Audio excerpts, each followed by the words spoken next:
네, 안녕하세요. 이나무입니다. 오늘은 제가 아주 모시기 어려운 게스트님을, 제가 보통 게스트 이제 섭외 제가 이제 직접 하는데 신경을 많이 쓰는데, 오늘은 저희 그 외국 증권 업계의 가장 선배, 맏형이라고 하실 수 있는 호바트 앱스타인 전 골드만삭스 대표님을 모셨어요. 그래서 워낙 저희 업계 선배셔서 제가 이제 젊었을 때는 직접 뵐 수가 없었지만, 이제 최근에는 종종 뵙고 이제 이런 말씀 저런 말씀 이제 저한테 좋은 말씀 주시는데, 그 앱스타인 대표님이 이제 유대인 가정에서 자라셔서 한국 사람들이 유대인에 대해서 관심이 상당히 많은데 잘못 이해하고 있는 부분이 좀 많다. 이제 그런 부분을 좀 이렇게 제대로 좀 알릴 기회가 있었으면 좋겠다. 이제 그런 말씀을 좀 하셔서 이제 오늘 모셨고, 대표님은 거의 한 40여 년, 우리 이제 여기 화면에 나오겠지만 국제금융 활동을 하시고, 특히 이제 기업금융, 그 다음에 이제 주식 전문가로 실제 크레딧 스위스의 그 한국 대표를 역임하셨고, 일본을 제외한 아시아 주식 부문 대표, 그 다음에 이제 골드만삭스 대표도 역임을 하셨고, 이제 현역으로는 이제 동양종금에서 이제 최고 경영진으로서 활동을 하시다가 사회이사도 뭐 우리나라 대표적인 제2금융권의 한국투자금융, 최근에는 이제 원익 그 사회이사를 하시고, 너무 어려운 분을 하여간 모셔서 오늘 저도 아주 뭐 긴장 내지 뭐 너무 신이 나는데, 근데 제가 좀 궁금한 게 이제 앱스타인이라는 이름이 되게 좀 독특한데, 이제 오늘 이제 화면에서 우리 청취자 구독자분들 뵈면 이제 한국 분이신 걸 아실 텐데, 보통 이제 제가 알기로는 무슨 이제 만자, 프리드만, 뭐 골드만 이런 만자가 이제 들어가면 유대인이다. 그다음에 이제 항상 그렇지는 않지만 스키, 지금 뭐 그 우크라이나 대통령이 그 젤렌스키 그분도 이제 유태인 그 패밀리죠. 그래서 먼저 이제 제가 저희 그 구독자분한테 이제 우리 앱스타인 대표님이 좀 한번 인사를 하시고, 그 어떻게 그 앱스타인 이름을 가지시게 됐는지, 그래서 이제 그런 말씀부터 처음에 조금 풀어주시면 저희가 약간 재미있게 유익하게 좀 말씀을 듣겠습니다. 예, 초청해 주셔서 감사하고요. 뵙게 돼서 영광입니다. 뭐 그 교수님 말씀하신 대로 저는 그 유태인 교수 집안에서 자라났는데, 이제 한국에서 태생해서 12살 반에 입양을 갔습니다. 시카고 부근에. 그래서 이제 이름이 앱스타인인데, 많은 분들이 이 앱스타인 그러면은 이제 이건 뭐 아인슈타인 뭐 이런 얘기를 해서 이건 유태인 이름이다. 그 영어로 끝자리가 STEIN이 들어가는 그렇습니다. 거죠, 그렇죠? 이게 이제 제가 알기로는 독일 말로 돌이라는 뜻이잖아요. 스타인. 네, 그러니까. 그렇죠. 그래서 스타인이 들어갔으면은 그 독일, 오스트리아 뭐 그 동네에서 이 미국으로 이민 간 아시케나지 주들을 아마 얘기하는 거고요. 그 외에 이제 그 성을 말씀하셨는데, 맨자 들어가는 것도 많고 스키도 많고, 그다음에 아주 더 전형적인 거는 코언이라든지, 네. 그러니까 그 트럼프 정권 때 왜 카운슬 어드바이저 장을 했던 게리 코언, 그러니까 골드만의 대표하셨죠. 예. 그분 코언이라는 단어는 사실은 목사, 랍비라는 단어거든요. 그런가요? 예, 그래서 이제 코언이라는 단어를 보면 그건 뭐 거의 99.5% 유대인. 그다음에 리바이, 뭐 모리스. 그 뭐 청바지에 그 리바이 할 때 그 리바이도 그 유태 회사죠. 예, 왜냐하면 리바이츠라는 단어에 따라서. 하나 또 잘 들어보지 못한 성도 많이 있어요. 예를 들어서 저희 어머님의 그 결혼하시기 전에 성의 필러라고 그래갖고 FILLER. 그걸 들어보면은 사실은 성이 유태인 같지는 않지만 저희 그 외가 쪽은 러시아, 우크라이나 쪽에서 넘어온 유태인들입니다. 그래서 제가 듣기로는, 저는 뵙지는 못했지만 제 입양간 후에 뵙기로는 그 외할아버지 되시죠. 외할아버지가 그 러시아 그 쪽에서 이제 랍비를 하셨다 그래서 사실 어머니가 조금 더 종교적이셨고, 아버지는 종교적에 대해서 굉장히 어떻게 보면 관심도 하나도 없으셨지만 이제 많은 것들을 지식을 알고 계셨죠. 그래서 그게 이제 대충 유태인이고 아까 그 교수님이 말씀하셨을 때 제가 한국에서는 유태인에 대한 관심도가 굉장히 높은 것 같아요. 그럼 아마도 제 생각은 뭐 여러 종류를 봤을 때 유대인들이 이 각 분야에서 성공했다면 성공한 그 스태티스틱이 많이 나오니까 그렇죠. 예. 한국 쪽에서는 그걸 어떻게 보면 배우고 성공의 포뮬라 그거를 포뮬러를 찾아서 네. 그 포뮬러를 되면 되지 않나 하는 생각을 해서 그러시는 것 같은데 유대인에 대해서 관심을 많이 두시는 거는 뭐 저도 좋죠. 단지 아까 잘못이라기보다도 서두에 말씀드리고 싶은 거는 저는 뭐 역사학자도 아니고 네. 이쪽 종교에 대해서 공부를 한 것도 아니고 또 더 나아가서 저희 부모님이 저를 그 유대 종교를 막 가르치고 그러신 것도 아니고 그래서 그냥 보고 배우고 자란 거 그 사이에 이제 또 제 나름대로 이제 좀 습득을 한 것들을 봤을 때 한국 분들이 잘못했다기보다는 이거는 제가 좀 너무 주관적인지 모르지만 밸런스가 좀 치우쳐져 있지 않나. 자기가 보고 듣고 싶은 것만 이제 받아들이고 예. 그 골고루 그 균형 잡히게 못 받는다는 말씀이신가요? 그런 생각이 제 입장에서는 듣고요.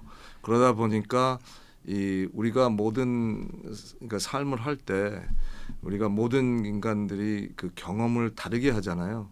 예를 들어서 지금도 여기 같은 시간에 같은 장소에 우리 둘이 앉아 있지만 그렇죠. 교수님의 경험과 저의 경험은 다를 수가 있거든요. 예, 맞습니다. 예. 그래서 다른 각도에서 어떻게 보자면 유대인 집안에서 자라난 사람의 미국계 유대인이 봤던 세상을 보는 각도에서 좀 네. 말씀드리면 예, 네. 조금 더 한국 분들이 예. 밸런스 있게 유대인들을 생각해 보실 수 있지 않을까 하는 네. 생각이 있고요. 예.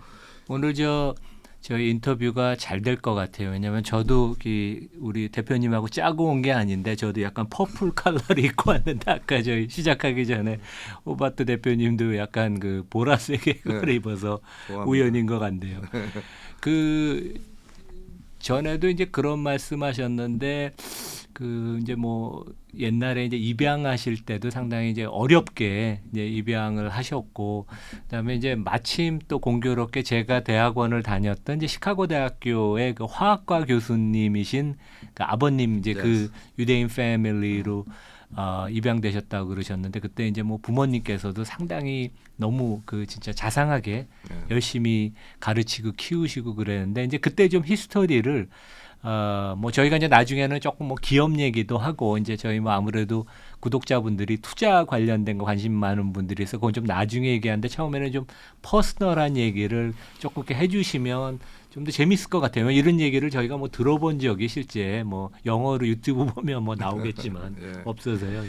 그리고 뭐 제가 말씀드리는 거는 또 아까 서두에 말씀드렸지만 학자가 아니다 보니까 날짜를 말씀드리든지 이런 것들이 좀 틀릴 수도 있으니까 네. 그거는 좀 양해해 주시고요. 제 경험을 말씀드리는 네. 건데 그 말씀을 하시니까 이제 제가 그런 질문을 받을 때 처음으로 떠오르는 그 멘트라고 그럴까 아니면은 생각이 있어요. 그게 뭐냐면 우리 아버님은 또 특별히 우리 부모님은 본인들이 유대인의 정신을 가지고 있던 미국인이시다 보니까 저를 미국에 입양하면서 미국에만 빠진 미국인으로 키우신 것보다는 네. 한국을 잊지 않는 한국인으로 키웠다라고 얘기 드릴 수 있는데 그게 이제 조금 스토리를 말씀드리자면 제가 도착한 날이 추수감사절 바로 전날이었어요. 몇 년도인가요? 그게 이제 1970년도에 제가 13살이었습니다. 70년 13살일 때. 그러니까 이제 그 추수감사절이 보통 목요일이잖아요. 그렇죠. 그러니까 네. 수요일 날 저녁에 시카고 공항에 도착해서 공항에. 부모님 만나고 예, 집에 가서 뭐 그날은 피곤하고 그러니까 저녁 간단히 먹고 말도 안 통하니까 근데 이제 목요일 날은 추수감사절이니까 추수감사절 저녁을 하지만 뭐 터키라는 거를 처음 봤죠. 그러면 그때 뭐 한국에서는 칠면조 안 먹을 때. 그렇죠. 칠면조 터키. 예. 그래서 이제 뭐 그때 그렇게 시간이 흘렀는데 언어도 안 통하고 네.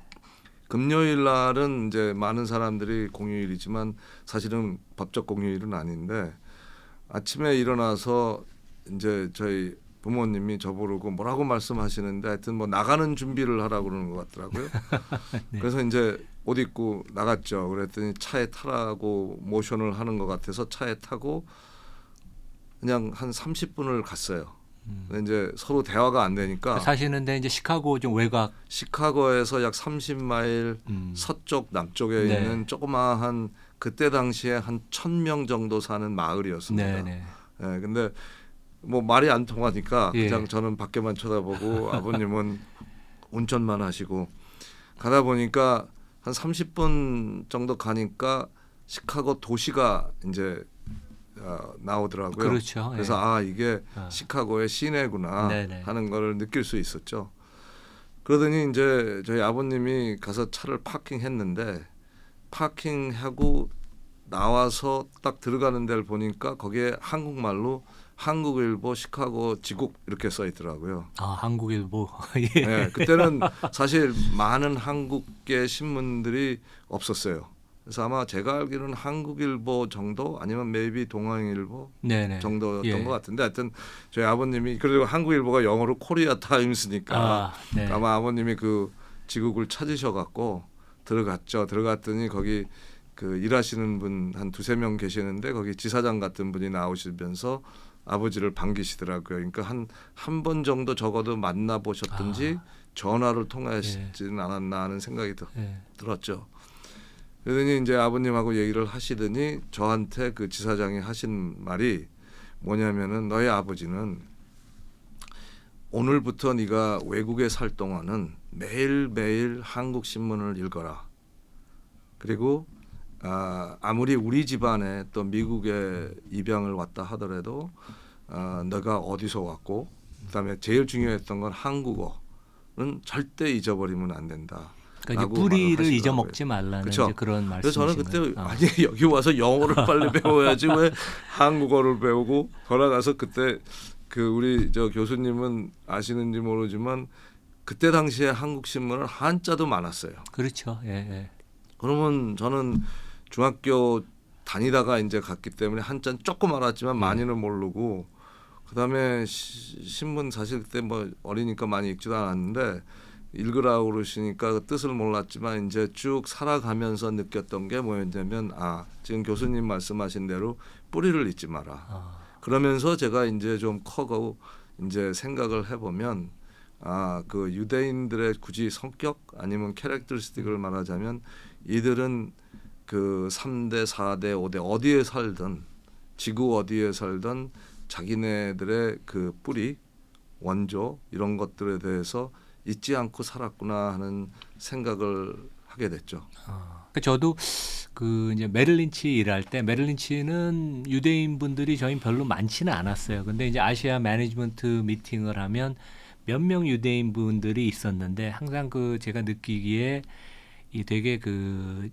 정교하고 프로세스 드리븐 그러니까 그다음에 절차를 되게 중요시하고 논리적이고 그다음에 유대인 분 중에 말 못하는 분들이 없더라고요. 다 말들을 아주 잘하고 그다음에 결과 중심적이고 또 앵글로색슨들은 또 처음에는 공격적이지 않은데 처음부터도 아주 그냥 결과를 직접 달성하기 위해서 아주 그 어떻게 보면 공격적이라고도 할 수 있겠는데 하여간 뭐 한치의 양보도 없이 결과를 위해서는 같이 노력을 해야 되고 이제 그런 항상 그 느낌을 받았는데 뭐 그 성장하시는 과정에서 보면 유대인들의 어떤 그 장점 특징 그다음에 이제 또 그 한국인들하고도 좀 뭔가 비슷한 점들이 좀 있을 것 같아요. 그래서 뭐 그런 것들을 조금 뭐 말씀해 주시면 어떨까요? 예. 예, 그 저도 사실은 자라나면서 또 미국에서 일을 하면서는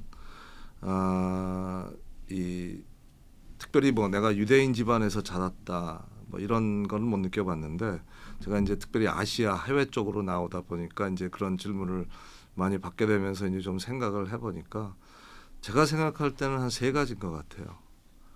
첫째는 교육에 대한 관심성이 굉장히 높다는 것. 네네. 그다음에 또 하나 재미있게 말씀드리자면 족보 따진다. 족보. 네. 그다음에 세 번째는 이거는 진짜 공통점이라고 저는 느끼는 게 외세 침략에 굉장히 저 익스포즈가 돼 있고 네. 많이 받은 이 종족이라고 그럴까요?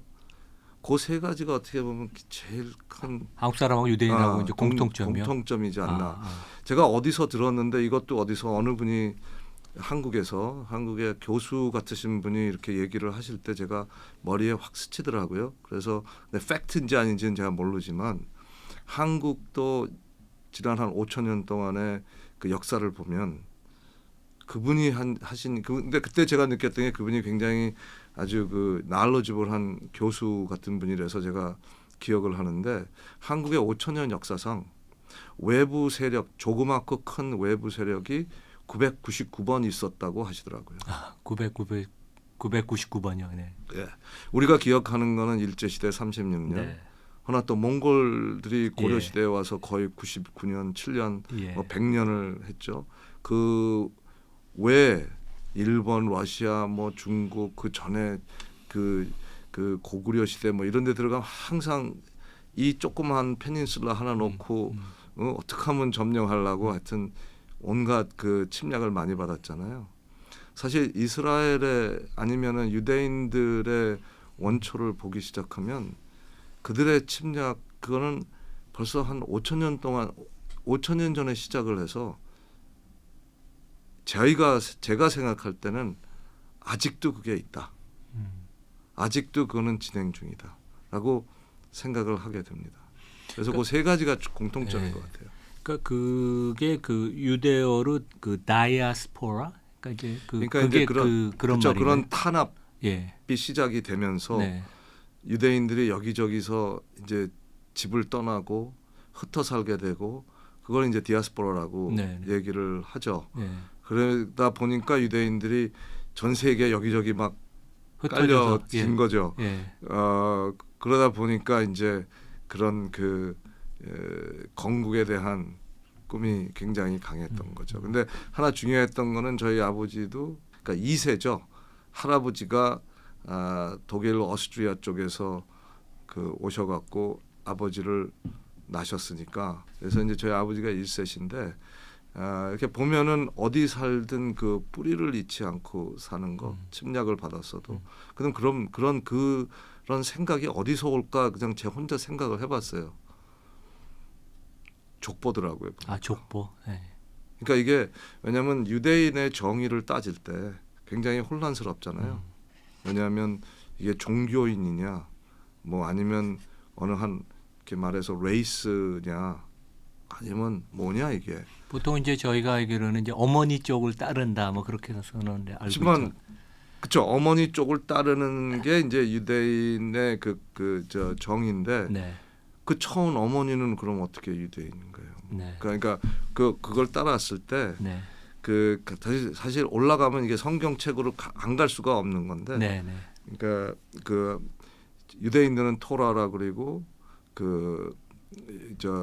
기독교인들은 구약이라고 그러는데 구약에서 나오는 아브라함이 네. 아브라함이 이제 처음으로 유일신을 믿기 시작하면서 이 유대인들은 아브라함의 자손이라고 생각하는 그렇죠. 거죠. 예. 그러니까 족보 따지는 거죠. 예. 우리 한국에서도 김씨, 이씨, 뭐 조씨들도 다 뭐 족보들 있다시피 예, 네. 족보 되게 따져요. 그러니까 그런 면에서 상당히 비슷한 면이 있네요. 근데 그 교육 얘기가 아까 이제 나와서 뭐 유대인들이 뭐 진짜 다양한 분야에서 뭐 엄청난 그 활동을 하고 뭐 리더로서 많이 그 역할을 하는데 이제 입양되셔서 중학교, 고등학교 마치시고 그러는 과정에 있어서 아버님이 어머님이 뭐 한국은 이제 공부 많이 시키잖아요. 과외도 많이 시키고 근데 유대인들의 어떤 교육에 대한 그런 뭐 생각, 그런 철학은 보통 어떤가요? 그러니까 이제 우리는 이제 과외를 좀 강제로 어떻게 시켜서 결과를 되게 중요시하는데 뭐 어떤가요? 유대인 패밀리 분들, 아버님, 어머님은 어떠셨나요? 그거를 뭐 저희 아버님 어머님이 모든 유대인이 다 그랬다고 할 수는 없지만 그냥 제 경험을 말씀드리자면 제가 경험한 저희 부모님의 교육 생각은 뭐였냐면 뭘 하든 네가 좋아하고 네가 1등이 될 수 있는 거를 찾아라 그러셨어요. 그러니까 제가 그 기억을 하는 게 한 일요일 오후에 첫째 아까 유대인들이 말을 잘한다고 그러셨는데 집안이 항상 시끄러워요. 아 그런가요? 네. 뭐 부모님이 물어보는 것도 많고 또 그렇다 보니까 저도 물어보는 게 또 많고 그러다 보니까 어느 한 일요일 날 제가 그 이 마당에 앉아갖고 아버님한테 물어봤어요. 고등학교 1학년 때인가 2학년 때쯤 내가 뭐가 됐으면 좋겠습니까? 그러니까 저는 이제 한국식으로 좀 생각해서 그건 약간 되게 한국적인 생각이네요. 아버님은 아이빌리그에서 PhD 하셔갖고 시카고 대학에 화학 교수 하시는데 뭐 엄청난 그럼 내가 따라가야 될 안 따라가면 실망 뭐 여러 가지 생각이 많이 그러니까 나죠. 부모의 기대감, 뭐 예, 그런 기대감. 것들. 네. 그랬더니 아버님이 하시는 얘기가 그거였어요. 쓰레기를 보시면서 네가 쓰레기 청소인이 되더라도 나는 좋다. 단지 네가 좋아하고 네가 제일 쓰레기를 잘 치우는 사람이 됐으면 좋겠다. 그 뭐를 하든 제일 뭐를 제일 하든 잘하는 것, 아. 열심히 좋아하고. 그래서 부모님이 한 번도 저보고 공부하라는 적은 없었어요. 단지 관심은 많으셨어요. 그래서 제가 물어보면 항상 대답하시고 그래서 제가 처음에 미국 가서는 이제 영어가 안 되니까 이거 부모님한테 가서 뭘 물어볼 수도 없잖아요. 그렇죠. 그다음에 선생님한테서도 들은 얘기가 안 들리고 그래서 그냥 그때는 사실 녹음기도 많이 없었던 때라 그냥 선생님이 말하는 거를 한국말로 썼어요. 그냥 굿모닝 하면 굿모닝 하고 한 글자로 썼어요. 그냥 계속 베꼈어요. 네네. 그리고 집에 와서 아버님 저녁 끝나시면 읽었어요. 제가. 아, 그 한국말을 읽을 수 있으니까. 그러면 이제 아버님이 그게 뭐를 배웠는지를 대충 이제 교과서 보고 이제 guessing 이제 추측을 하셔갖고 복습을 해주시고 유대인 집안의 가르침은 아버님이거든요. 아 그런가요? 예. 그러다 보니까 제 기억으로는 딴 것보다도 제가 미국에 있던 자라면서 있던 시절 아버지 어머님이 하루 싸우셨을 때 빼놓고 아버님이 집에서 저녁을 안 드신 적이 없어요. 집에 오시면 꼭 대화. 저녁을 그냥 안 먹어요. 말하면서. 한국은 보통 애가 성공하는데 아빠의 무관심이 되게 중요한 팩터라고 저희 농담으로 얘기하지 않습니까? 그렇죠. 내일 완전 반대네요. 네, 그 가르침에 대한 책임은 아버님이 있다라는 거고요. 와. 그래서 아버님은 그런 knowledge sharing, 그다음에 관심도, 그다음에 호기심 이런 걸 가르치셨던 것 같아요. 그러니까 저한테 제가 이제 영어를 조금 하기 시작하니까 제가 1년 간지 이제 1년 후에 제 생일날 선물을 주셨는데 옛날 백과사전을 주셨어요. 본인이 고등학교 다닐 때 읽었던 그 브리타니아 엔사클로피디아 두꺼운 두꺼운 백과사전이 아니고 제 말을 잘못했는지 모르지만 왜 이렇게 세트로 막 예, 50권 있는 거 있잖아요. 예. 그거를 주셨더라고요. 그리고 이게 보니까 옛날 거예요. 보니까 본인들이 읽으셨대. 그러면서 저한테 하시는 얘기가 여기에 그때는 이제 인터넷도 그렇죠. 여기에 그렇죠. 많은 지식이 있으니 이 책들을 읽어라. 그래서 저는 관심 있는 거를 읽으면 되는 줄 알았어요. 그랬더니 아버님이 하시는 말이 본인은 2번을 읽었대요. 처음부터 A부터 처음부터 Z까지. 끝까지 그리고 Z부터 A까지. 그러면서 거기를 그 속 안에 들어가면 너무나 많은 것들이 있다. 뭐 이제 그런 식으로 아버님이 가르치셨고요. 어머님은 동시에 굉장히 다른 것을 저한테 주셨는데 그건 전 꼭 얘기하고 싶은 것 중에 하나가 한마디로 자신감이었어요. 자신감. 예. 네. 어머니 앞에서는 제가 잘못하는 게 없어요. You can do it. 네, 그냥 you can do it 정도의 정신이 아니고 하나 제가 말씀드리자면 이게 제가 갔을 때가 한국에서 1학년 때 갔다가 어머니가 욕심이 좀 있으셔갖고 어머니가 딱 보니까 얘는 영어는 못하는데 그래도 한국의 학생들은 산수는 잘하잖아요. 네. 그래갖고 고등학교를 집어넣어야 되는데 어느 학년에 집어넣을 줄 몰라서 그 교장하고 어포인먼트를 만들어서 테스트를 하는데 산수 테스트만 하게끔 해주셨어요. 그때 산수 테스트를 했는데 제가 그때 제 기억으로는 아마 중학교 2학년 정도니까 아마 고등학교 1학년 걸 다 끝낸 것 같아요. 그러니까 그 수학 선생이 천재라고 그럴 정도로 영재. 영재가 왔다고.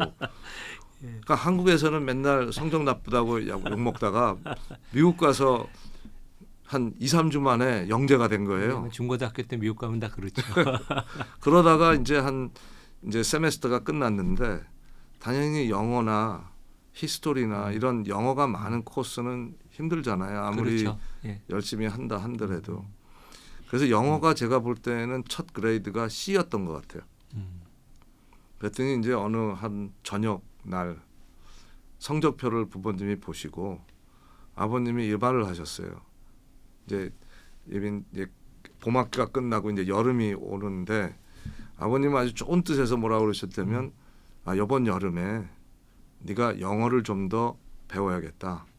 그러니 영어를 배우려면 자기가 볼 때는 제일 좋은 거는 일기를 써라. 매일 일기를 쓰면 그냥 아무거나 써도 된다.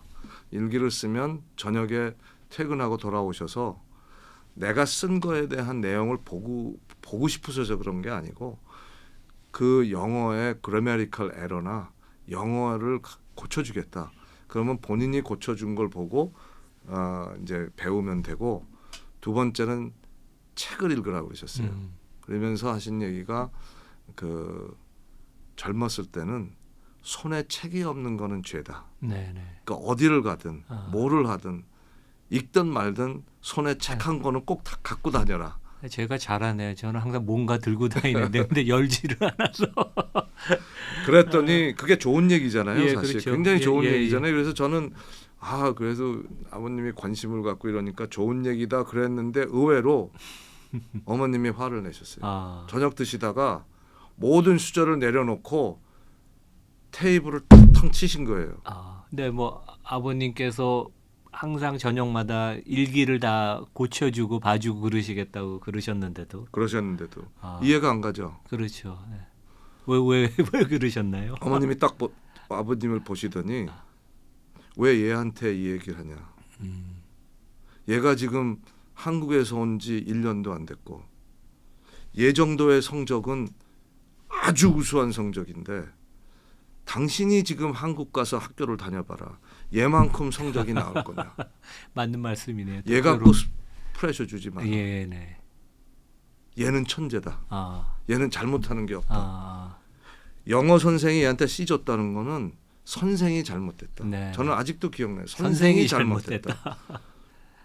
그러니까 아버지가 이제 그걸 물어봤어요. 아니 C를 받았으면 C를 주는데 왜 잘못됐냐 그랬더니 어머니가 하는 말 어떻게 얘를 다른 미국에서 태어난 미국 아이들하고 공통하게 채점을 해서 C를 주냐. 네. 얘는 얘대로 점수를 줬다면 A를 받았다.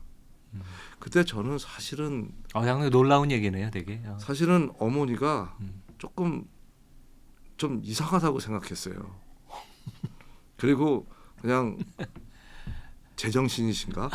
우리 한국식으로 하면 아버님 말씀이 뭐 진짜 100점 만점 100점 만점 너무 감사한 거죠. 그렇죠. 근데 어머니는 그거 갖고 결국은 프로테스트를 하시는데 그렇다고 뭐 어머님이 평상시에 아버님 위에 있는 그런 건 것도 아니죠. 아니에요. 그러니까. 네, 항상 동등한 위치에 있었는데 그때는 제가 이해를 못했는데 시간이 쭉 흐르면서 어머니하고 이제 제가 이제 더 알게 되고 성격을 알게 됐을 때 제가 느낀 것은 뭐였냐면 이 유대인 어머니 눈에는 아들은 잘못하는 게 없어요.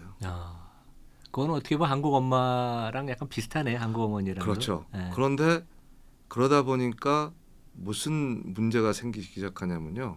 교만해지지는 않았지만 굉장히 사실은 그게 프레셔가 더 커요. 왜냐하면 어머니의 기대가 너무 높은 거예요. 그러니까 실질적으로는 얘는 잘못하는 게 없기 때문에 모든 거 다 하지만 저는 거기서 받은 게 뭐였냐면 한국의 교육에서 미국에 가니까 박전이 180도가 달라져서 그렇죠. 거기서 배운 거는 자신감을 얻었어요. 나도 열심히 하면 할 수 있다. 그걸 배워서 그 자신감이 사실은 어떻게 보자면 인생 사는데 굉장히 많은 도움이 되지 않았나 하는 생각입니다.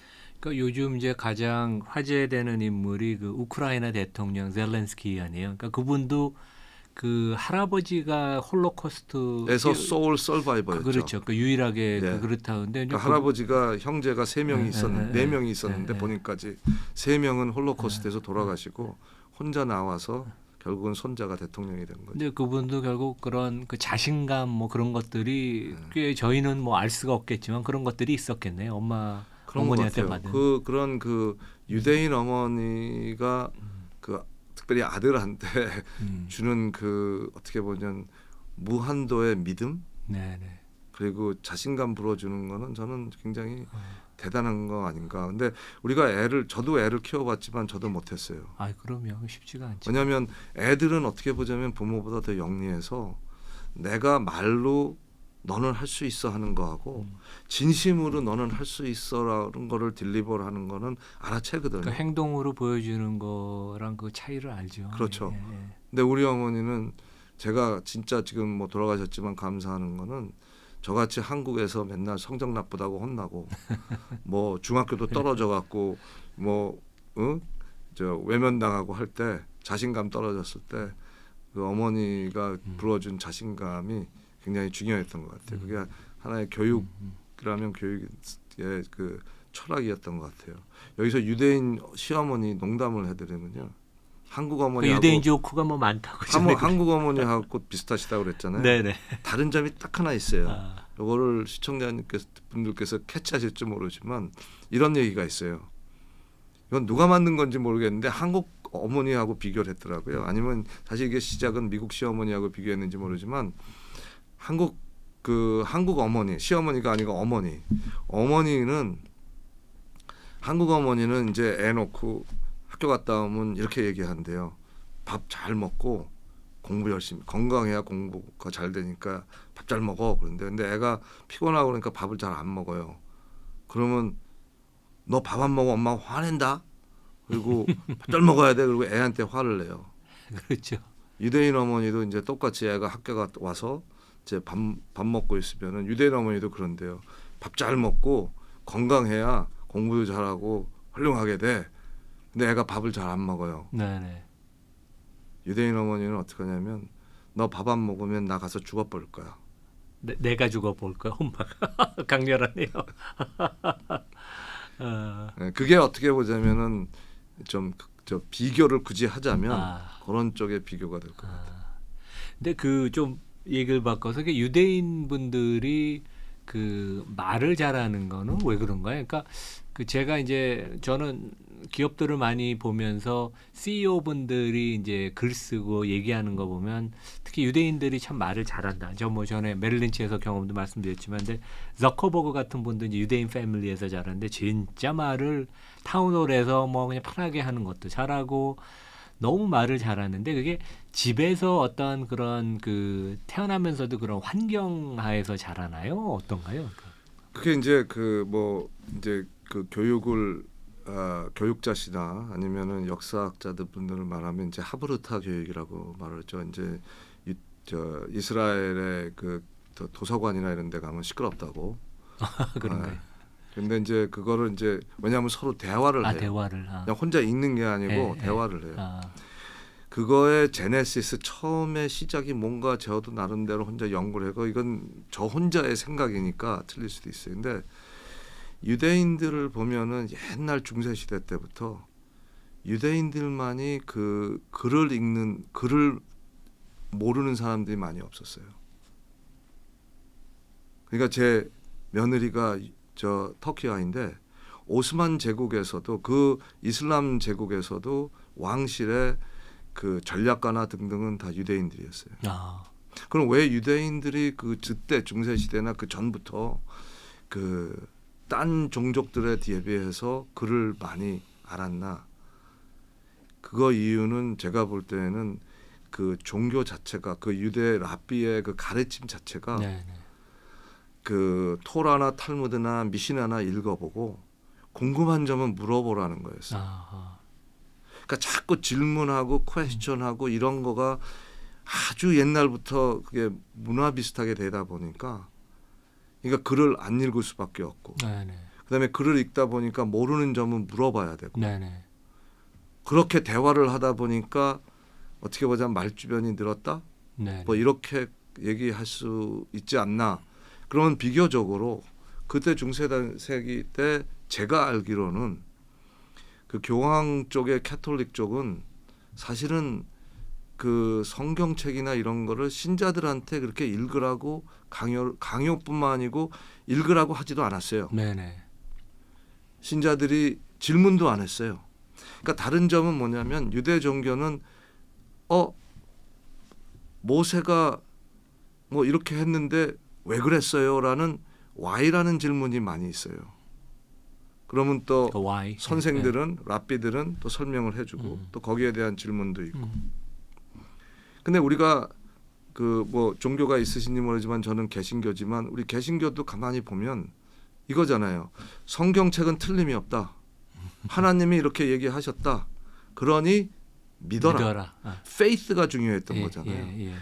퀘스처닝을 하는 게 중요한 게 아니었고 그거는 오히려 사실 디스커러지가 돼 있었던 거죠. 그렇죠. 예. 그러니까 제가 볼 때는 그런 차이점에서 시작된 것이 예. 쭉 이 역사를 흘러오면서 아마 유대인들의 그 하브르타 교육도 나왔고 그다음에 유대인들이 이렇게 만나면은 뭐 메럴린치에서 유대인들하고 하면 아마 질문이 많았을 거예요. 아 그럼요. 네, 되게. 말이 많아요. 되게 다이렉트하죠. 네, 직선적이죠. 그러니까. 그리고 뭐 네. 이렇게 뭐 돌려서 얘기하는 네, 것도 그런 없어요. 거 그냥 없습니다. 아니 왜 그래야 되는데? 라고 물어볼 거예요. 상대방이 망신당할 거 생각 안 하고 그냥 질문을 하니까. 그렇죠. 앵글로색스는 별로 안 그렇거든요. 그렇죠. 되게. 근데 이제 그래서 이제 어떻게 보면 왜 쟤네들 저래 하지만 네. 그거는 그냥 상대방을 존중하고 어떻게 좋은 딴 각도에서 보면 상대방을 존중하면서 그냥 이렇게 얘기하니까 알겠지. 그래서 물어보는 거거든요. 네네. 상대방을 이렇게 좀 창피스럽게 망신주려고 하려고 그런 그러는 게 것이 아니고 아니네. 모르니까. 저도 그래서 진짜 많이 배웠습니다. 네. 몇 명 친구들하고 같이 일하면서. 아, 그러셨어요. 예. 그래서 이렇게 말을 많이 한다, 잘한다, 뭐 이런 이 생각을 비유대인들이 하게 되는 게 아닌가 하는 생각을. 거버 대표님도 그러면 뭐 성장하는 과정에서 이제 댁에서 부모님들하고 뭐 밥 먹으면서도 얘기도 많이 하고 뭐 하여간 집에서 항상 대화 토론이 뭐 얘기가 많아. 쉬진 않았어요, 진짜. 그러니까 뭐 이런 거예요. 봄이 왔어요. 꽃이 펴요. 그 나비들이 왔다 갔다 해요. 그럼 가만히 앉아 계시다가 양아버지가 이런 말 해요. 왜 나비는 저 꽃에만 왔다 갔다 할까? 그거 어떻게 알아요? 호기심이잖아요. 예, 그렇죠. 예. 그러니까 많은 거를 네. 내 주변에 있는 거에 대한 호기심 그리고 항상 그거에 대한 모르면은 모른다 질문을 하고 주위에 질문할 사람이 없으면 본인이 찾아보고 네네. 뭐 이런 거 그러다 보니까 이제 그런 말재주가 많이 생기지 않았나. 그러니까 뭐 법률학자 아니면 뭐 해치펀드 중에서도 행동주의자, 액티비스트 이런 사람들이 이제 애걸맨 같이. 그러니까 뭐 다 이제 이런 사람들이 다 유대인들이 아이칸. 대부분인 게 이제 다 그런 거겠네요, 되게. 근데 한번 생각해 보세요. 유대인은 역사를 쭉 보면 뭐 이집트 때 노예는 했지만 네. 중세 시대 때 쭉 내려올 때 흘러서 가만히 보면 그 그러니까 로열티도 아니었고 그렇다고 어느 한 그 노블티에 갇혀서 일을 했던 이런 그 농사짓던 그 소속돼 있는 사람들도 아니었어요. 네네. 왜? 땅도 못 갖게 했죠. 네. 이것도 못하게 했죠. 저것도 못하게 했잖아요. 그러니까 할 수 있는 게 없어요. 그럼 뭘 하죠? 지식. 그러다 보니까 지식을 얻어야 되고 네. 중간맨을 하잖아요. 예. 우리 저 증권회사 계셔봤지만 증권회사가 사실은 미들맨이잖아요. 뭐 영어는 브로커죠. 브로커죠. 돈이 필요한 예. 체제와 예. 돈을 투자하고자 네네. 하는 그 체제를 이 브로킹 해주는 인터미디리 역할을 하잖아요. 인터미디리 역할을 하려면 얼마나 많은 공부를 했어야겠어요. 또 얼마나 많은 양쪽에 대해서 이해를 하고 그리고 성사를 시키고 그러다 보니까 아마 그런 게 아닌가 하는 생각입니다. 그러니까 유대인들이 그 미들맨이 옛날부터 됐었던 것은 그런 역사적인 배경이 있어서 그런가요? 그러니까 토지도 소유를 못하고 어디에 소속된 것도 아니고 그러면서 자기의 생존을 위해서 지식을 쌓고 그러면서 이제 미들맨이 된 건가요? 저는 그렇게 생각합니다. 아. 왜냐하면 역사를 쭉 보면 그 아까 잠깐 말씀드린 대로 노블티도 될 수 없었고 그렇다고 그 어느 노블 패밀리가 소유하고 있는 땅에 농사를 짓게 하는 하인이 될 수도 없었고 어정쩡했던 거죠. 예. 이것도 될 수 없고 저것도 될 수 없고. 예. 근데 또 그때 그 크리스찬들, 캐톨릭들은 그때까지는 유술일러가 있어갖고 이자를 못 받게 했어요. 네네네. 그러다 보니까 유대인들이 그 사이에서 결국은 이제 증권맨이 된 거죠. 네네. 그래도 그러니까 페낸시어가 된 거고 예. 두 번째로는 대화를 많이 하다 보니까 또 책을 많이 읽다 보니까 창의적이 된 거죠. 네네. 그러니까 유명한 뭐 노벨상 받은 아니면 유명한 학자분들, 그렇죠. 그다음에 뭐 요즘 같은데 미국 대학 교수의 뭐 상당 부분이 유대인계 분들 같더라고요, 되게. 그렇죠. 그리고 뭐 할리우드도 보면 유대인들 그렇죠. 많잖아요. 할리우드 굉장히 유대인. 창의적이잖아요. 네, 그렇죠. 그러니까 이제 그런 것들이 어떻게 보면 지금 교수님 말씀하신 대로 서바이벌을 하기 위해서 할 수 있던 것들을 찾아서 하다 보니까 그런 DNA가 생기지 않았나 하는 생각이 저는. 근데 유대인의 그 역사를 보면 그러니까 반유대주의, anti-Semitism. 그래서 이제 실제 그게 뭐 여러 가지 경로로 뭐 독일에서도 표출이 되고 여러 가지 뭐 지금도 이제 뭐 유럽이나 미국에 또 일부 그런 게 있는데 과거 그 유대인의 역사를 보면 유럽에 동유럽 러시아의 유럽 그 유대인분들이 되게 많으셨잖아요. 이제 그분들이 20세기에 미국으로 많이 이주를 하셨나요? 그렇죠. 그러니까 사실 네. 유대인의 디아스포라는 뭐 20세기 때도 시작이 뭐 많이 있었지만 네네. 그 전부터 시작이 됐죠. 아. 네. 이게 역사로 쭉 올라가면 저는 역사를 이렇게 많이 잘 모르지만 사실은 아브라함을 이제 자기 조상으로 생각을 하자면 네.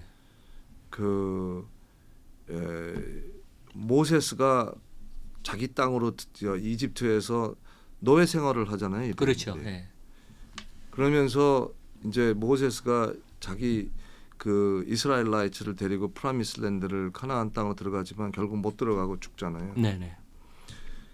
그리고 결국 다음 세대가 들어가서 하지만 계속 침략을 하다가 왕국을 설립해서 이스라엘 왕국을 설립하고 킹 데이비드가 한 그러니까 그 BC 한 1200년 전도 기원전 한 1200, 1100년 전에 이제 왕국을 설립하는데 그러면서 그때 데이비드가 예루살렘을 수도로 지명을 하거든요. 네네. 1000년 전, 그러니까 예. 기원전 1000년에. 그러다가 또 둘이서 싸워갖고 이스라엘 왕국하고 유다 왕국이 그냥 그때 잠깐 한 500년 동안 자기 땅, 자기 왕국이 있었던 거죠. 아, 네네. 예. 그러나 이제 싸워갖고 이스라엘 북쪽에 이스라엘 왕국, 남쪽에 유다 왕국이 있었는데 이스라엘 왕국은 먼저 지금 현재 시리안들한테 네. 망했고, 예. 그다음에 유다 왕국이 이제 계속 가다가 결국은 바빌로니아한테 멸망을 당하고, 네. 그래서 완전히 유대인의 왕국이 없어진 게 약 한 500년, 기원전 500년이에요. 기원전 500년이요. 네. 예. 그 후에는 계속적인 이 남의 나라, 유랑 생활. 유랑 생활을 하게 된 거죠. 그리고 요 근방을 보면 지난 1차 대전 전에 500년 동안은 오스만 제국이 중동을 다 갖고 있었으니까 거기 그렇죠. 있었고, 예. 그 후에는 또 뭐 퍼시안도 들어가 있었고, 그다음에 이제 1차 대전 후에는 영국이 또 룰을 해서 이제 47년도에는 이제 UN 프로클라메이션을 통해서 독립을 했잖아요. 그러니까 48년도에 이스라엘이 독립할 때까지 보면은 약 한 2,500년 동안 네네. 이 방황 생활을 했던 거죠, 딴 나라에. 네네. 그러면서 그 사이 그 2,500년 동안 많은 탄압을 받죠. 그렇죠. 어떻게 이 나라가 어떻게 됐다. 옛날 뭐 영국에서는 1200년대 무슨 애가 죽었다 그러니까 그거는 유대인들이 얘를 제사에 올리느라고 죽였다. 뭐 이런 것부터 해서 뭐 부바닉 펠레그가 왔을 때도 그건 유대인들이 퍼친 거다. 뭐 하여튼 나라가 뭐든 조금 힘들어진 거 있으면 유대인들이 다 이랬다 저랬다 하다 보면서 탄압을 하고 쫓아내고 하다 보니까 흩어질 수밖에 없었던 거죠.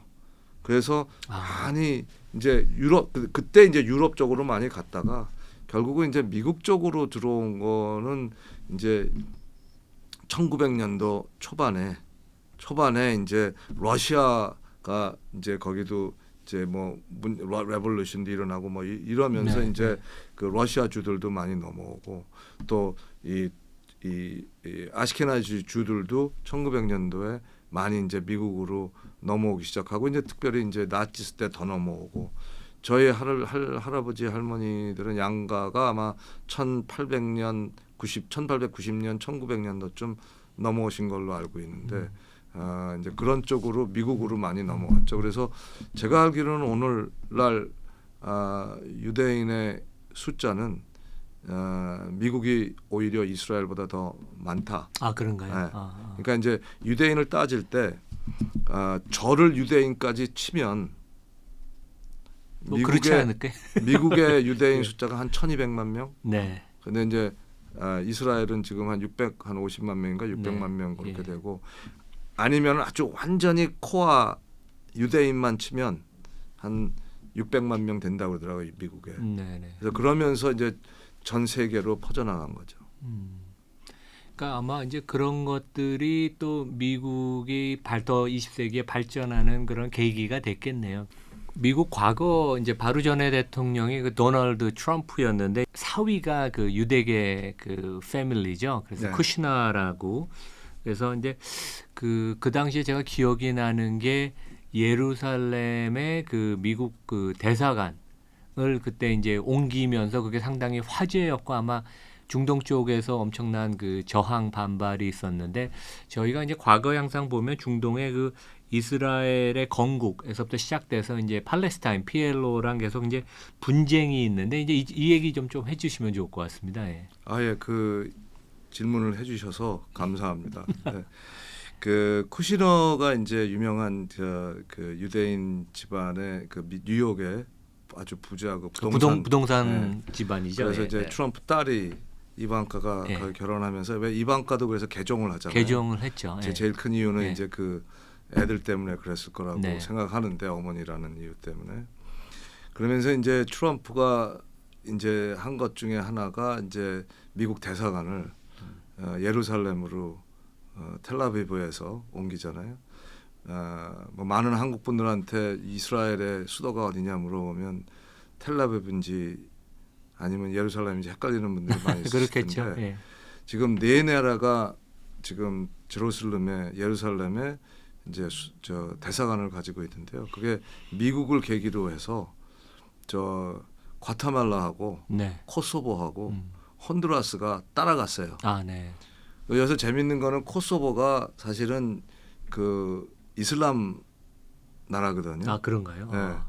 근데 그 거기가 따라갔을 때 이제 중동에서 많이 이제 그 반대를 했는데 그 이유 중에 하나 근데 그거를 그렇게 이유 중에 하나가 코소보하고 이스라엘하고 큰 그 경제 팩을 해요. 그러면서 이제 코소보 입장에서 많은 도움을 받고 그래서 그걸 익스체인지 하느라고 이제 전화 갔는데 그걸 볼 때 저는 참 소속은 미국 민주당의 그 멤버십 피는 내고 있는 사람이지만 그러니까 앱스타인 대표님께서 네. 예. 트럼프가 잘한 것 중에 하나는 잘한 것 중에 어떻게 생각하면 유일하게 잘한 게 그거다.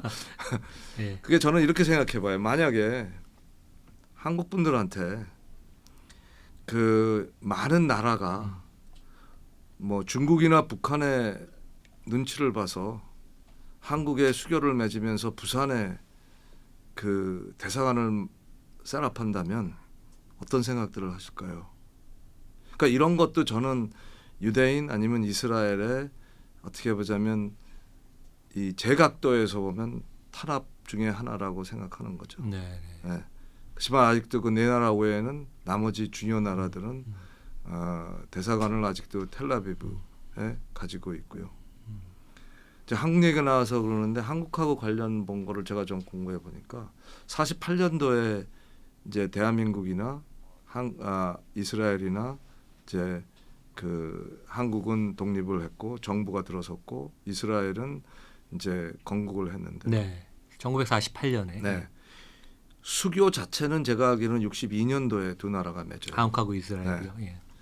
근데 아쉬웠던 거는 그 50년도에 한국 전쟁이 일어났을 때 그때 당시에 벤구리온 총리가 한국에 군대를 보내려고 그랬어요. 아 이스라엘 총리께서요. 네. 보내겠다고 유엔군의 한 그 부대로서 보내겠다고 얘기를 이제 하고 이제 그렇게 결정을 했는데 그때 당시에 소수 야당인 그 이스라엘 사회당 노동당 합쳐 있는데 그 당이 너무 반대가 심함으로써 왜냐하면 그쪽 당은 이제 북한 쪽하고 좀 가까워 갖고 그럼으로써 결국 군대는 못 보내고요. 그때 돈으로 이스라엘 정부가 10만 불을 한국 정부에다 기증을 해요. 그 상당히 그 당시엔 그 당시에는 큰 컸죠. 돈이었어요. 네, 그리고 제가 말씀드리고 싶은 거는 이스라엘도 건국한 지 2년밖에 안 됐잖아요. 그렇죠. 네. 예, 예. 네, 그러면서 그게 이제 그 의료 물자라든지 식품이라든지 이런 게 쓰여지는데 그만큼 제가 제 각도에서 볼 때는 네네. 그 이스라엘 쪽이나 유대인들은 이렇게 탄압받고 이런 것들에 대해서 어디 가서나 도와주려는 의향이 있다.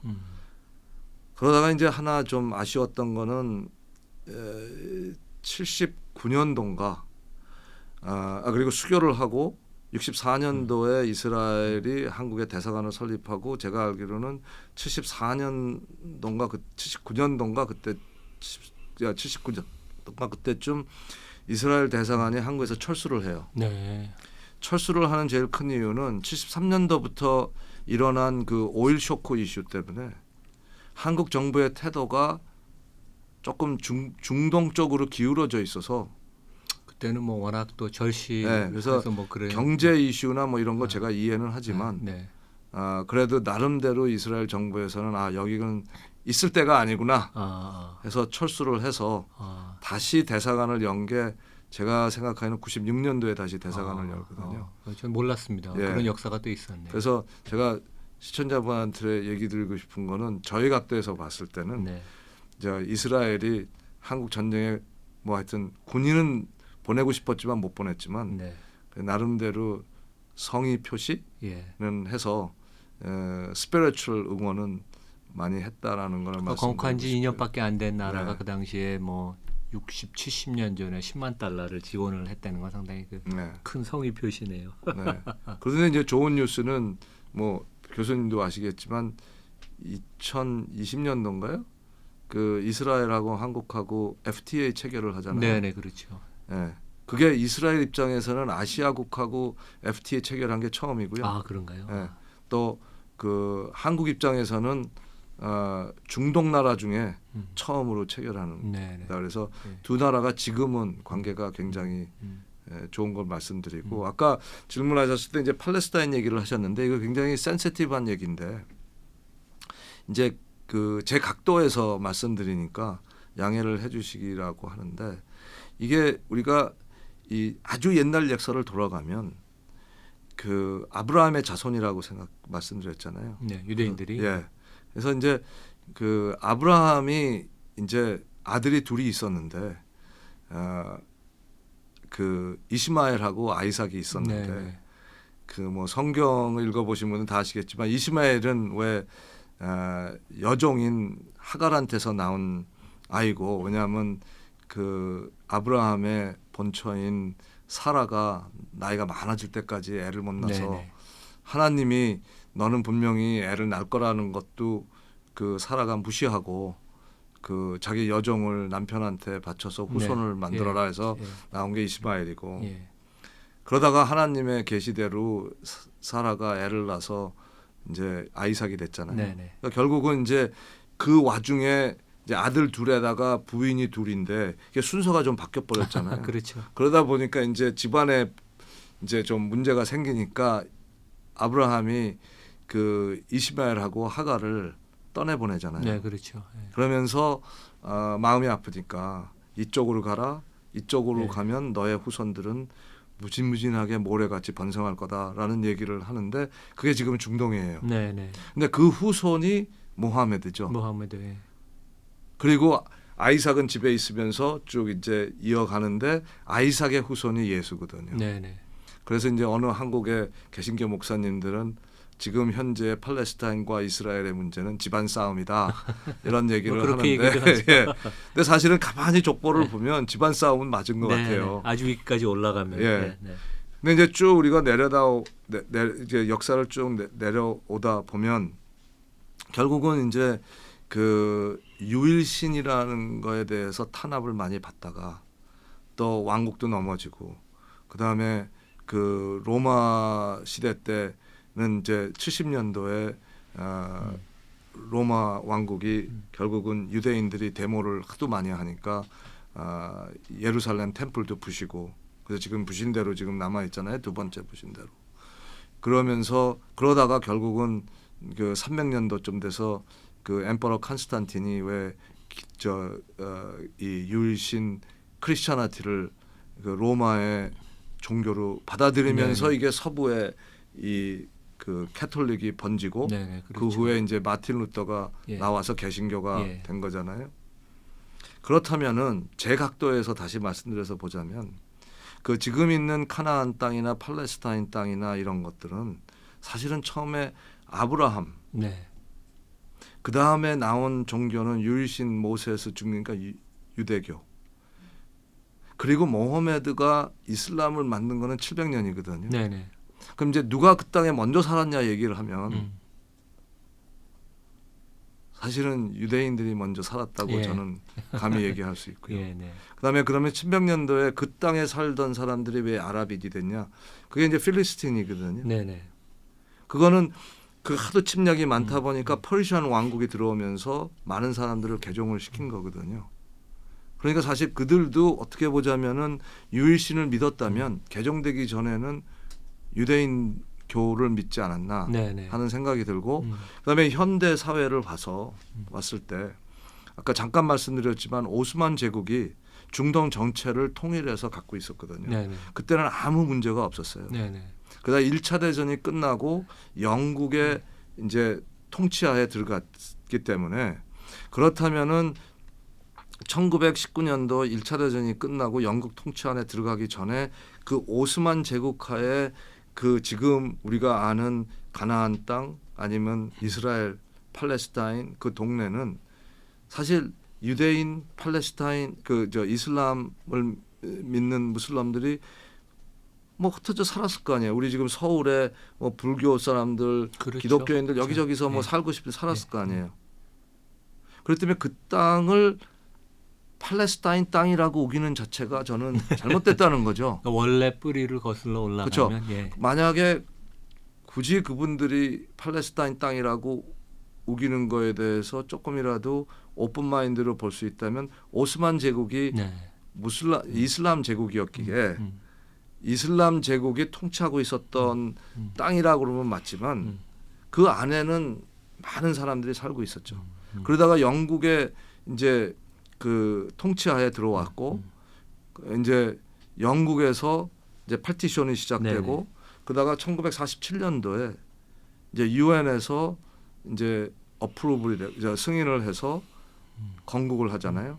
그때 하나 확실히 제가 사실 시청자님들한테 얘기 드리고 싶은 거는 그 UN 47년도 프로클래미네이션을 자세히 보면 굉장히 합리적인 결정을 해요. 네네. 제 각도에서 보면 합리적인 뭐냐면 그 제각도인 건 이제 유대인 네. 입장에서 왜냐하면 어느 정도 지역은 이스라엘 나라가 에스타블리시 새로 세우기 위해서 이스라엘한테 배정을 하고 네. 유엔의 이제 그 나라들이 그 체제가 그리고 특별히 이제 웨스트뱅크하고 가자 쪽에 이제 그 팔레스타인 그 이슬람 무슬림들이 많았기 때문에 이제 그쪽은 팔레스타인 스테이트를 허락을 해줬어요. 네네.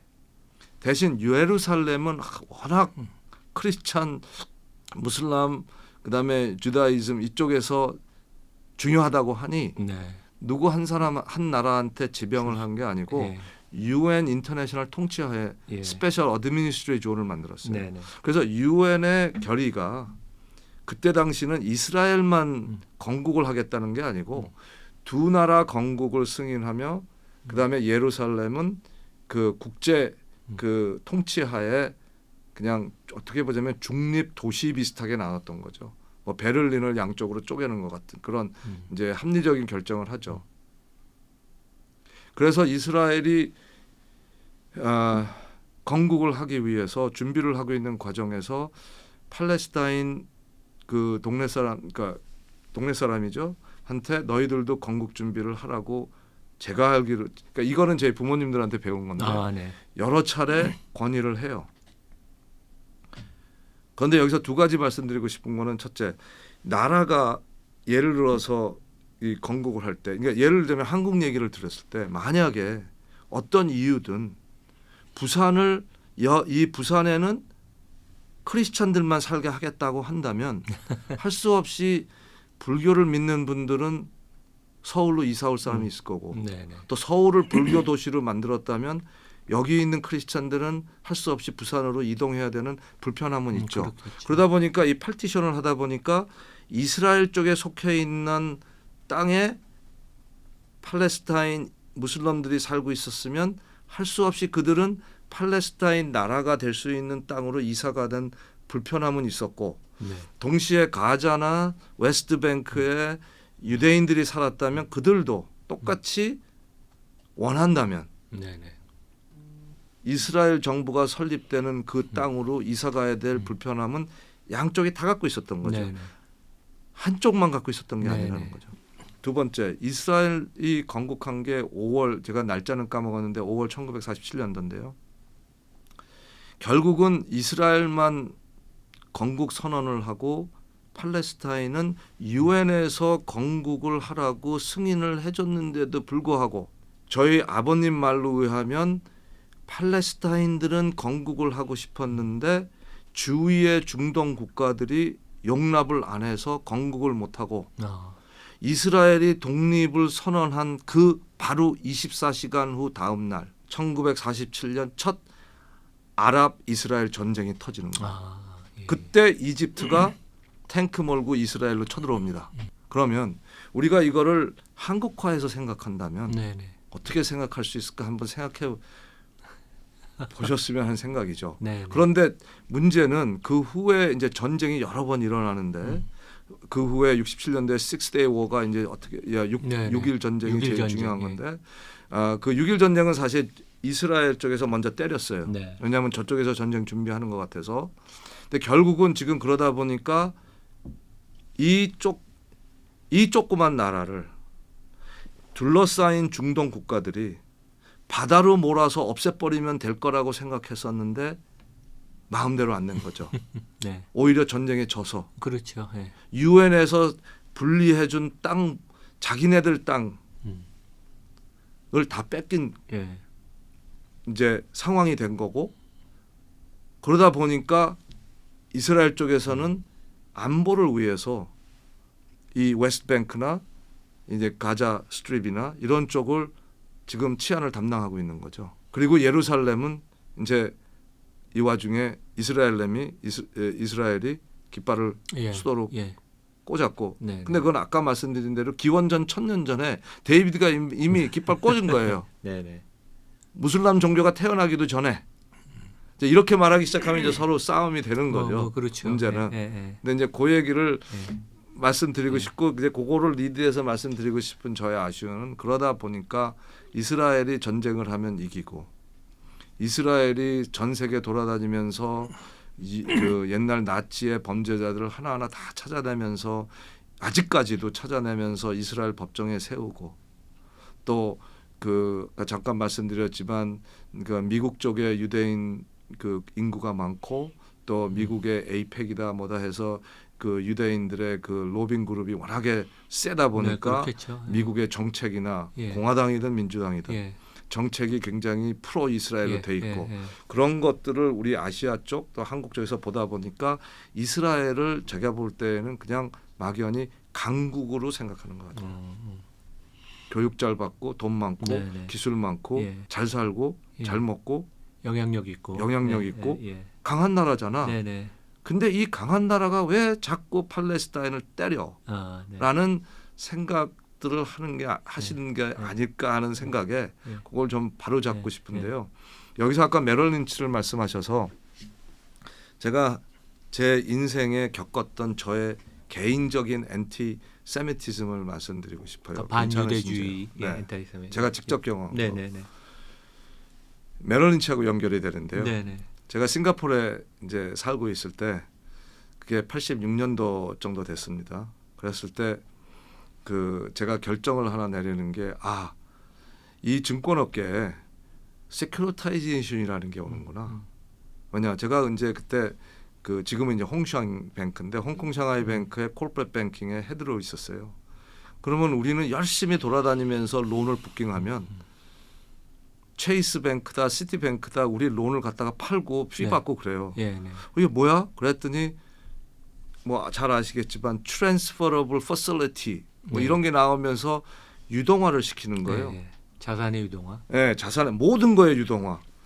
그리고 증권회사들이 굉장히 이제 유망스러운 업종이 돼서 저도 이제 업종을 좀 바꿔볼까 생각을 하고 있는 차에 한 헤드헌터가 저를 전화 왔어요. 네네. 이분은 재밌는 분의 미국 분인데 저한테 호바트 너 서울에 가서 이 은행에 지점장 하면 어때? 네네. 그래서 제가 물어봤어요. 그랬더니 이분이 하는 말이 이 은행은 에라 뱅킹 콜포레이션이야. 네네. 그래서 첫 마디가 그랬어요. 에라 뱅킹 콜포레이션은 요르단 은행입니다. 아, 네. 근데 제 마지막 이름 까먹으셨습니까? 아, 네. 이분이 그때 아차 하고 맞아 네. 미안해. 네. 그래서 제가 제비삼아 저희 어머니한테 전화했어요. 이런 제 오퍼가 있었는데 어떻게 생각하십니까? 그랬더니 우리 어머니가 하시는 말 네가 하고 싶으면 해라. 네. 80년대인가요? 80년대 말. 86년도 예. 네가 하고 싶으면 해라. 네. 단지 요르단은 이스라엘 제일 싫어하는 나라 중에 하나다. 그런가요? 그럼 못하죠, 그렇죠? 아. 하여튼 그래서 그 재미삼아 예. 그렇게 됐는데요. 예. 그리고 이제 계속 인터뷰를 하다가 그때 이제 아마 그 우리 교수님은 그 전이시니까 그 후니까 네. 86년도 80한 3, 4년도부터 이 증권업계에 큰 바람이 일어난 게 일본이었어요. 네, 네. 그렇죠. 예. 그래서 미국 증권회사들이 다 일본으로 막 지점 열고 날라오기 시작한 예. 때고 메럴 린치가 그때 이미 예. 일본에는 지점을 5개 갖고 있었고요. 그다음에 동경에만 2,500명이 있었어요. 예. 86년도에. 그러다 보니까 리스크가 많아지는 거예요. 네, 네. 그렇죠. 그래서 리스크 매니지먼트 헤드를 뽑으려는 거를 이제 했어요. 근데 이제 이게 워낙에 이제 일본이 크고 하다 보니까 일본은 일본 사람한테 그리고 그때는 이제 본사가 일본밖에 없어갖고 아시아 본사가 일본에 살되 호주부터 한국까지 총괄하는 리스크 헤드를 찾고 있었는데 그다 이제 어떻게 제가 인터뷰를 갔어요. 인터뷰를 갔는데 그 저를 처음에 인터뷰한 분이 만약에 제가 성공을 해서 취직을 한다면 그 이 파키스탄에서 온 무슬람이셨어요.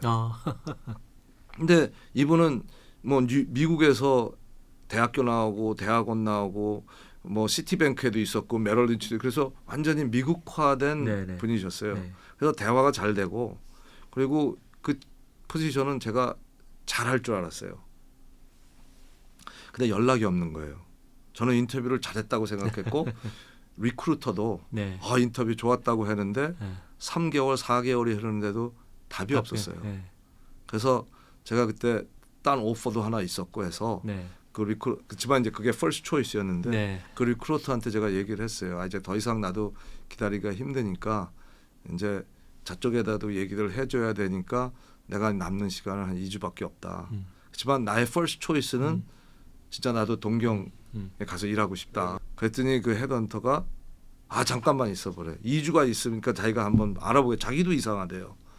그러더니 뭐 이렇게 전화를 돌리더니 결론을 말씀드리자면 일주 후에 제가 오퍼 레터를 받았어요. 아, 그리고 이제 87년 4월 달에 메럴 린치 동경으로 그 아시아에서 일본 뺀 나머지 아시아에 이 리스크 매니지먼트 헤드로 발령을 받고 네네. 이사를 갔어요. 이사 가서 첫 출근하는 날 제 보스한테 가서 인사를 해야 될 거 아니에요.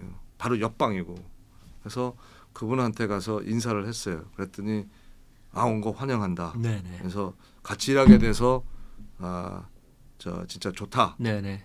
그리고 참고로 말씀드리면 지금까지도 그 친구하고는 저하고 친구예요. 아, 그러세요? 아. 네, 그 정도 합리적인 분인데 제가 이제 나가려고 그러니까 그분이 잠깐만 그러면서 얘기하신 거 아직도 기억납니다. 아, 뭐라고 그러셨나요, 그분이? 너하고 나하고의 릴레이션십은 진짜 좋을 거다. 아, 단지 이스라엘 얘기만 하지 말자. 제가 물어본 것도 아니에요. 근데 그분이 파키스탄이 그분 아까 파키스탄이 무슬람이었죠. 예, 무슬람. 예. 네, 근데 제가 질문을 한 것도 아니고 저는 보스니까 뭐 함부로. 뭐 그렇죠. 그래서 이분이 그 첫날이고, 그러니까 이분이 하는 말이 그 이스라엘에 대해서만 얘기하지 말자. 그래서 제가 오케이. 그랬더니 본인이 물어보지도 않는데 말하는 건 자기는 이 세상에서 모든 유대인들은 멸종시켜야 된다고 생각한다. 상당히 강한 코멘트네요.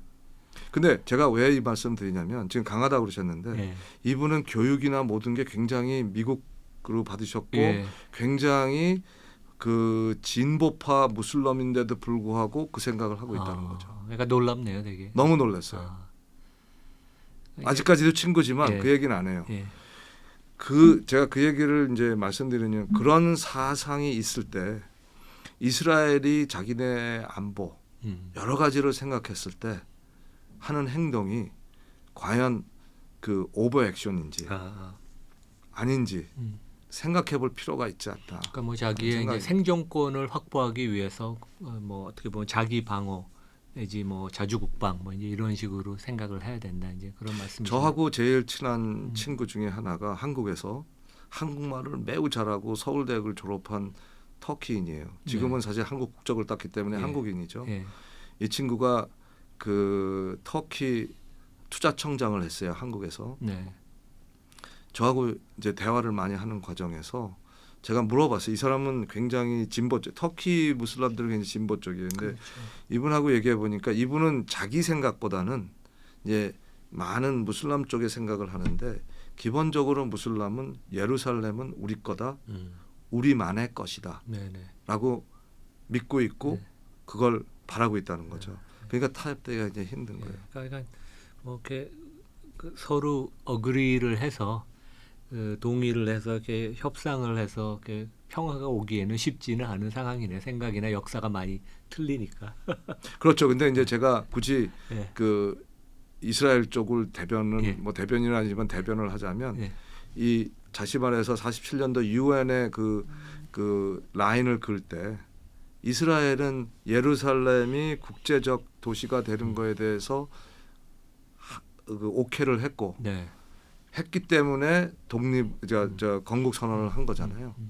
근데 상대방 쪽은 조금이라도 양보가 없다는 거죠. 그러네요.